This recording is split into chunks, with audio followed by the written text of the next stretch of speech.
Isang mapagpalang araw po sa ating lahat. Naway nasa mabuti tayong kalagayan gayong nasa gitna po tayo ng pandemya. Sumaatin nawa ang banal na espiritu ng ating Panginoon. Happy Pentecost Sunday po sa ating lahat. Ito po si Brother Jeff at ito ay kaapat na edisyon ng Kawal ni San Miguel, Quarantine Spiritual Enlightenment. They said that this is a very important virtue that a good Christian must possess, not only in order for us to enter in the kingdom of God, but to show respect and love to our neighbors and to our God. Sinasabing hindi ka makakapasok sa kaharian ng langit kung hindi mo taglay ang virtue na ito. Dahil ang daan sa patungong langit ay lubhang napakakitid at napakababa na kung hindi ka marunong yumuko at lumuhod na siyang sign ng virtue na ito ay hindi mo matatahak ang kaharian ng langit. With this, I want to share the video of Father Romeo Ramos on how he defined and gave a little bit of exposition regarding humility. What is the opposite of humility? Pride, hindi ba? Yung isa ay mababa. Yung isa naman ay matayo. Ang mababa ay madaling abutin, subalit ang matayo, mahirap abutin. Baka sa pagnanasa mong makaakyat, ikaw ay pwedeng bumagsak. Baka sa pagnanasa mong mapunta sa taas, maapakan mo ang iba, ang marupok na sanga o marupok na palapa na madaling masira. Humility comes from the Latin word humus, which means soil, lupa. Ito ang tuntungan ng ating mga paa, our footstool. Ang paa ay ang pinakamataas o pinakamababang parte sa katawan ng tao. At ano ang pinakamataas? Ang ulo. Ito ang dahilan kung bakit tinatawag itong humility or humus, sapagkat ang lupa at ang paa ay nagkakadikit o magkadaong. The soil is a symbol of humility as well as the foot. Ang ulo, diyan nanggagaling ang pride, ang kataasang loob, sapagkat ibinubulong ng ating isip, bakit ko siya patatawarin? Siya ang may kasalanan. Bakit ko siya mamahalin? Siya ang dapat magmamahal sa akin. Bakit ako magpapakumbaba? Dapat siya ang mga mauna. Mga tanong na sumasalamin ng ating pride o kataasang loob. Kaya ano-ano ang mga senyales ng kababaang loob?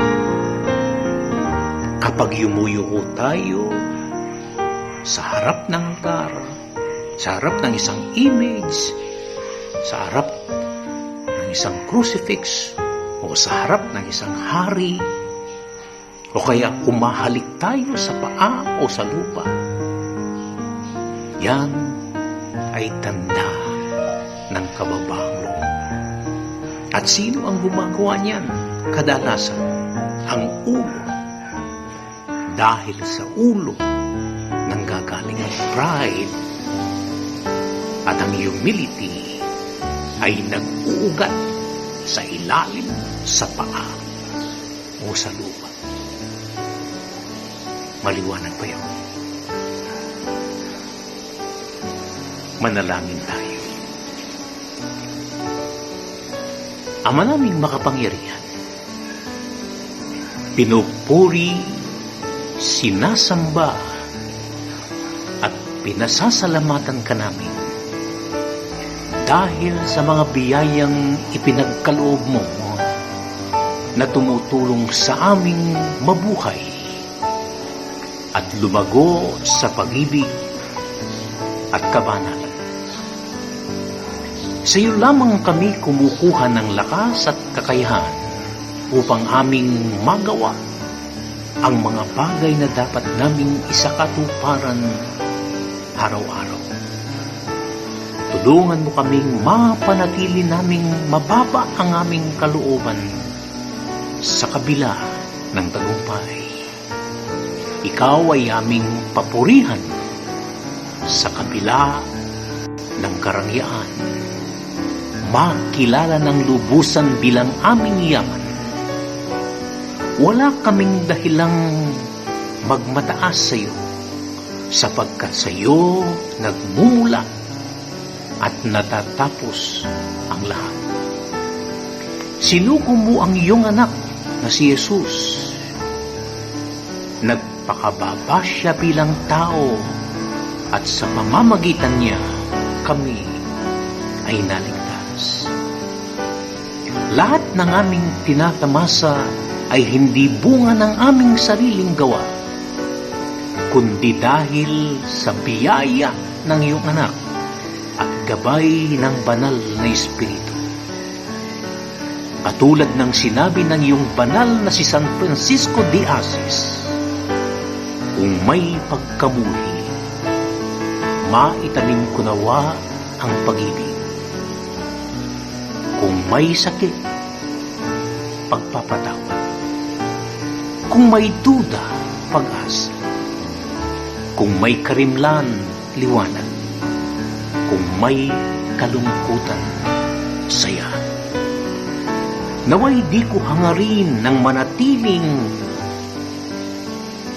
ang mamanatag, kundi ang magpanatag. Ang maintindihan, kundi ang umintindi. Ang mahalin, kundi ang magmahal.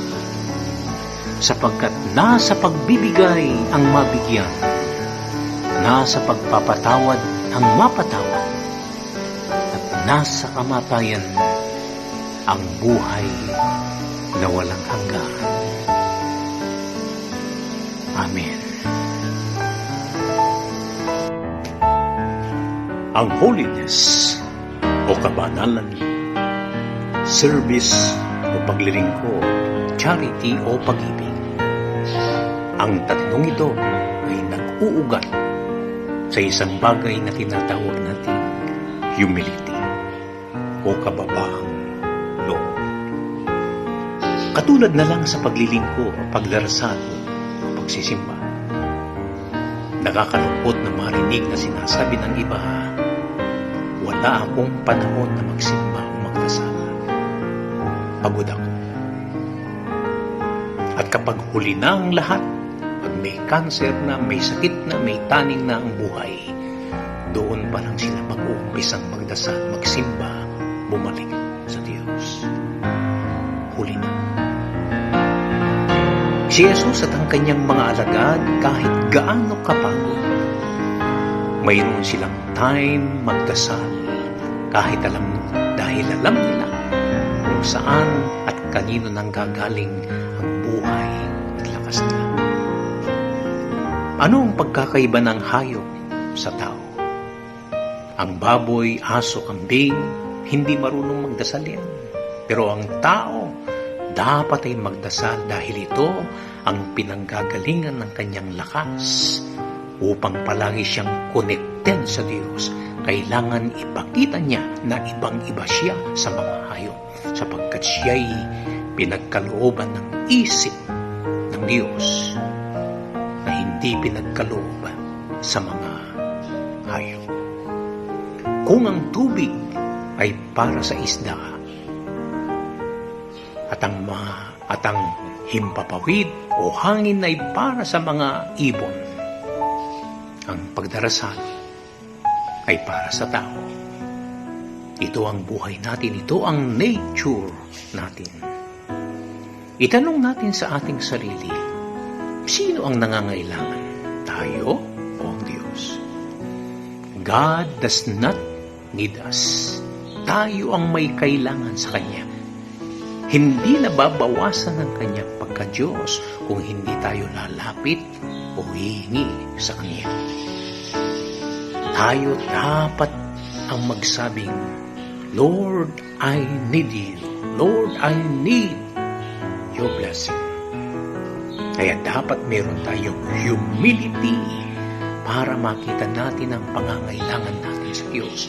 Ang taong hindi niya nakikita na kailangan niya ang Diyos sa buhay niya ay isang taong ma-pride, makasarili. Paano ka nagdarasal? Nakaupo o nakatayo? Nakahiga o nakaluhod? Bakit ko tinatanong ito? Simple, dahil sa posture pala natin, maipapakita na natin ang ating kababaang loob.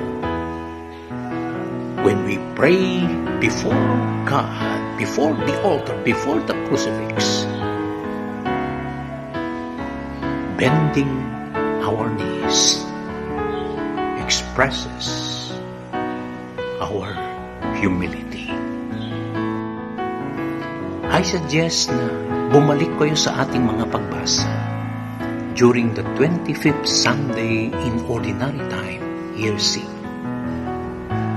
Sapagkat maganda at tungkol sa humility ang mensahe ng ating mga pagbasa.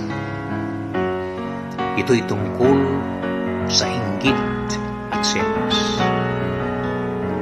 Ang dalawang ito ay nag-uugat. Ang pinagbubuhatan nito ay ang pride na nasa atin, nasa isang tao. Anong kahulugan ng inggit? Inggit, matinding pagnanasa sa mga bagay na mayroon ang iba na wala ka. Pera, kayamanan, trabaho, posisyon, kasikatan. Paghangad na mawala ito sa kanila at mapunta sa iyo. At ang pinakamalala, makuha mo ito sa kanila sa anumang paraan. Yan ang inggit. Yung selos, ito'y nag-uugat sa takot na mawala sa iyo kung anuman ang meron sa iyo. Yung takot na may umagaw nito sa iyo. Kaya nga sa relasyon may selosan. Nagseselos ka doon sa lalaki na kumakausap sa girlfriend mo, sa asawa mo, sapagkat natatakot kang mawala ang girlfriend mo o asawa mo at mapunta sa iba. Kahit sa trabaho may selosan. Natatakot kang mapunta sa iba. Yung posisyon, yung promotion. Kaya nagseselos ka. At dahil sa inggit at selos, nagagawa nating pumatay o kaya manira ng ating kapwa. Doon sa first reading na sinasabi ko, 25th Sunday in Ordinary Time, Year C, sinasabi ng first reading, may mga taong gumagawa ng masama sa kanilang kapwa dahil lamang sa inggit at selos. At yung second reading, ano ang sinasabi? Sinasabi ni San Pablo, mayroong inggit at selos sa isang relasyon. At kapag may inggit at selos, mayroong palaging kaguluhan at masasamang gawa. At sa Ebanghelyo, ang sabi ng ating Panginoon, aalisin sa taong ito na maramot na walang pagpapahalaga sa kapakanan ng iba, sapagkat ang inisip niya lang ay ang kanyang sarili, walang pagpapahalaga sa iba. Dapat hindi ganoon. Dapat ang unahin natin yung iba. Dapat other-oriented tayo, hindi yung palaging ako, I, me. It should be you, it should be others. Katulad ng ginawa ng ating Panginoon. Bagamat siya'y Diyos, siya'y Hari, nagpakababa, naging alipin, at upang tayo ay mapaglingkuran, maabot, at mahalin. Amen. Muli, ito po si Brother Jeff at laging ipinapaalala ang Luke chapter 14 verse 11. Sapagkat ang nagpapakataas ay ipinababa at ang nagpapakababa ay itinataas.